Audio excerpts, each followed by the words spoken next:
大家问千万字，特工要和大家做伙来捌一日。新闻讲到，雪霸国家公园管理处翕到猫头鸟的画面，真珍贵嘛，真罕的看。鸟啊，有人讲是禽。今仔日要甲大家小解这一日，咱同齐来看到，这就是禽，它科音禽第5条。台语字典解说禽，就是鸟仔类的总称。鸟啊，甲野兽或者是禽兽。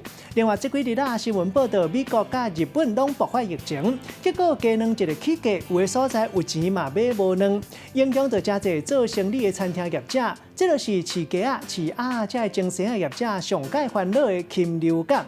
另外，还有足歹的鸟啊，咱讲是免禽，厝内饲的鸡啊、鸭，有人讲是家禽。带大家做伙来小解这两个词。头一个读做禽兽，会当讲是会飞的鸟啊，甲会走的野兽，嘛用个比喻一个人无人性。第二个词读做免禽，意思就是足歹的鸟啊。咱用一句话来举例，甲这两个词合做伙。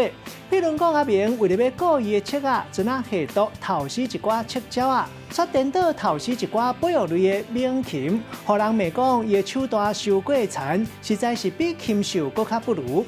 今仔日小解这一日读做禽，提供予观众朋友来参考。